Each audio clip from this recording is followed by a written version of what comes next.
अस्सलामुअलैकुम। Advance accounting की accounting ratio की प्रॉब्लम नंबर 5 आज हम करेंगे। तो क्वेश्चन में वो कहता है चांद and company purchase goods both for cash on credit के कैश पे भी माल परचेज़ किया है, क्रेडिट पे भी माल परचेज़ किया है। फॉलोइंग फिगर्स ने बता दी है, टोटल परचेज़ गिवन है, टोटल कैश परचेज़ गिवन है। रिटर्न आउटवर्ड परचेज़ रिटर्न को कहते हैं, इनवर्ड से रिटर्न को कहते हैं, आप याद रखिएगा। Creditor at the end of the year ये गिवन है, bill payable and of the year मेरे पास गिवन है ये। तो फाइंड मैंने करना है taking the year of 365 days, जो डेज़ आपने लेने हैं 365 डेज़ लेने हैं। और कैलकुलेट आपने करना है क्रेडिटर टर्नओवर रेशो, ये देखें क्रेडिटर टर्नओवर रेशो, और साथ फाइंड करना है एवरेज पेमेंट पीरियड। तो कोई मसला नहीं है, इंतहाई आसान है। एवरेज टर्नओवर रेशो का, क्रेडिटर टर्नओवर रेशो का फॉर्मूला होता है annual credit purchase divided by average accounts payable.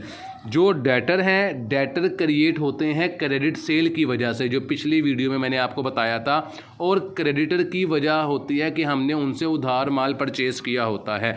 तो हमने क्रेडिटर टर्नओवर रेशो फाइंड करनी है, फॉर्मूला मैंने आपको बता दिया है। चलते हैं सोल्यूशन की तरफ। हमने यहाँ पर भी एनुअल क्रेडिट परचेज लेनी है। टोटल परचेज मेरे पास गिवन थी कितनी, 4,25,000 रुपये, तो 4,25,000 मेरे पास जो परचेज़ गिवन थी वो मैंने लिख दी है। इसके अंदर से कैश परचेज़ जो मेरे पास गिवन है 1,13,000 रुपये, और रिटर्न गिवन है 12,000 रुपये। इन दोनों को मैं माइनस कर दूंगा। रिटर्न गिवन है 12,000 रुपये, और मेरे पास गिवन है जी क्या, कैश परचेज़ 1,13,000 रुपये। इन दोनों को माइनस कर देंगे, तो मेरे पास जवाब आ जाएगा एनुअल क्रेडिट परचेज़।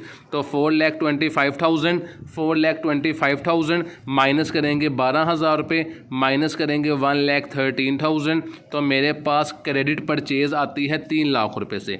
इस 3 लाख को मैंने यहाँ लिखा। वर्किंग कि आपने प्रॉपर हेडिंग देनी है कि वर्किंग 1, यहाँ पे W1 लिख लीजिएगा। तो मेरे पास एनुअल क्रेडिट परचेज़ आई है 3 लाख रुपीज़ से। इसको मैं डिवाइड करूँगा किसके ऊपर, एवरेज अकाउंट्स पेएबल पे। एवरेज अकाउंट्स पेएबल का फॉर्मूला होता है ओपनिंग पेएबल और क्लोजिंग पेएबल को प्लस करेंगे, 2 पे डिवाइड कर देंगे।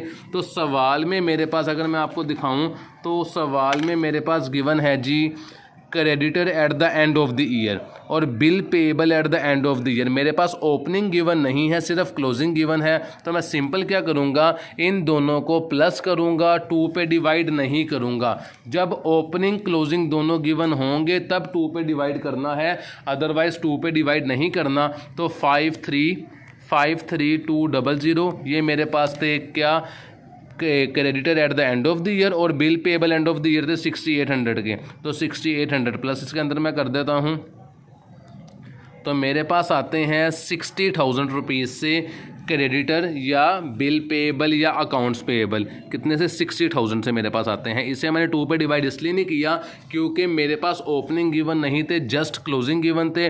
तो क्लोजिंग वाले दोनों को मैंने प्लस किया और एज इट इज़ यहाँ पे लिख लिया। तो मैं डिवाइड करता हूँ 3 लाख रुपीज़ को डिवाइडेड बाय 60,000, तो मेरे पास जवाब आता है 5 टाइम्स। ये 5 टाइम्स मेरे पास जवाब आ गया किसका, क्रेडिटर टर्नओवर रेशो का। मैं आपको आंसर भी टैली करवा देता हूँ। ये देखें 5 टाइम्स मेरे पास जवाब आ गया। हमने निकालना था एवरेज पेमेंट पीरियड की, हमने पेमेंट कब करनी है, तो उसका फॉर्मूला होता है number of days in a year. वो उसने बताया था 365 डेज़ लेने हैं, और हमारे पास क्रेडिटर टर्नओवर रेशो का जवाब आया था फिर 5। उस 5 पे मैं इसे डिवाइड कर देता हूँ, 365 डिवाइडेड बाय 5, तो मेरे पास जवाब आता है 73 डेज़।